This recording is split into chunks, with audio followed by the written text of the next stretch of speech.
There is nothing new to be discovered, but there's everything to be rediscovered. And I think when you kind of look at it that way, you go, I mean, for instance, Michael DeBakey, one of the fathers of heart and vascular surgery in Texas, back in the 50s and 60s, when cholesterol came, into the forefront, he always used to say, look, cholesterol has nothing to do with heart disease.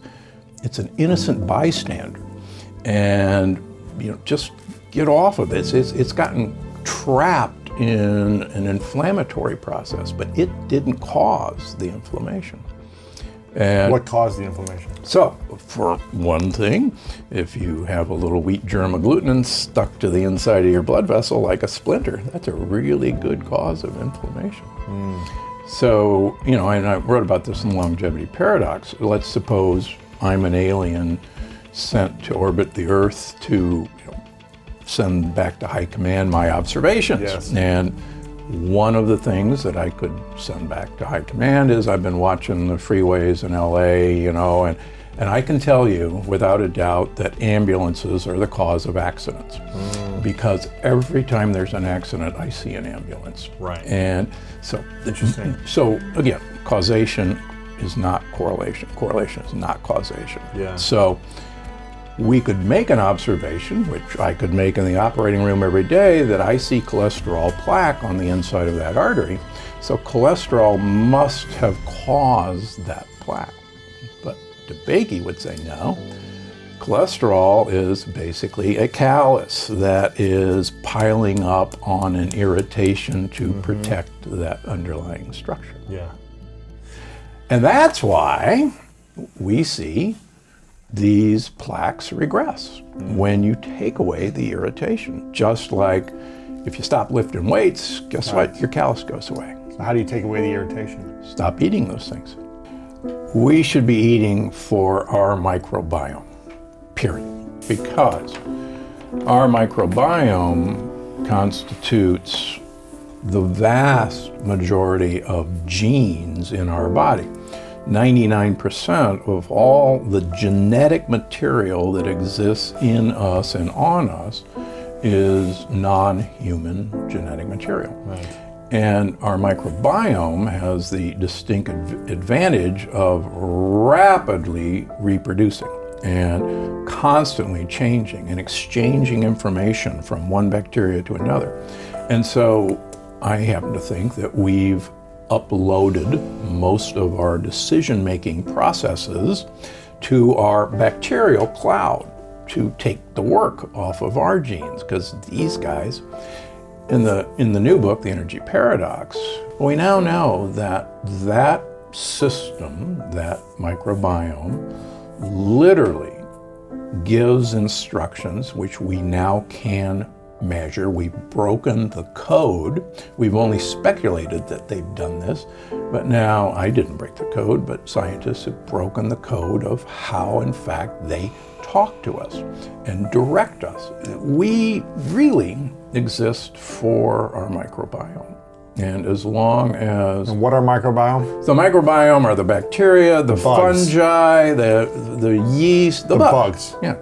Yeah, I mean, we just had no idea. When I was in medical school and up until the Human Microbiome Project, we assumed that the GI tract, the stomach and intestines, was just this hollow tube, and you put some digestive enzymes in there, and all of a sudden, you got proteins, you got fats, and you got carbohydrates, and then whatever was left, the garbage, you pooped out your rear end, and that was it. That was what we thought before 10 years ago. Yeah. And then all of a sudden they went, holy cow. And for instance, there were books written about the gut-brain axis because we knew that the second largest collection of neurons was lining the gut. And there's more neurons lining the gut than there are in the spinal cord. So it was called the second brain. Well, now, as you'll see in the Energy Paradox, we were wrong about that. Those neurons are there to actually get messages from the gut to the microbiome and then talk to the brain. So we missed the fact that there was this symbiotic, sentient being that was not only living in us, but was directing us. We know if you have, for instance, fat and sugar-loving bacteria, which I call gang members, they will hijack your brain and make you go find those more foods sugar, more fat that they want to eat. Yeah, I mean, think about it. We are overfed, but undernourished. Yeah. Wow. I mean, we have more conveniences, more everything. We have more food. We have energy bars, we have energy drinks, and everybody needs 5 cups of coffee to get through the day. And it's like, what a paradox. We should have the most energy of any species ever. We should have a lot more energy than those Sardinians who are climbing up hills in their 90s, but we can't get out of bed. Wow. Without a double espresso. And it's all because we stopped taking care of our microbiome. You have a war going on in your intestines, and as things come across the wall of your gut, your immune system, 70 to 80% of all your white blood cells are down in your gut, and a war gets started. And interestingly enough, the army has to have provisions, and we store fat, particularly in our gut, as provisions for our army. And in fact, I've published data that the war on the inside of our blood vessels, on our coronary arteries, we have fat, epicardial fat, lining our blood vessels. And that epicardial fat isn't there in people who don't have coronary artery disease. So that is the stockpile for fueling the army. So if you stop leaky gut, you lose weight. And and that's, I think we talked about this last time. Yeah. So one of the problems with COVID-19 and chronic diseases is that, my humble opinion and others, is that all chronic diseases stem from leaky gut. And our immune system is distracted by everything that's going on down here, and we don't have a lot of troops up where they ought to be in our nose and mouth.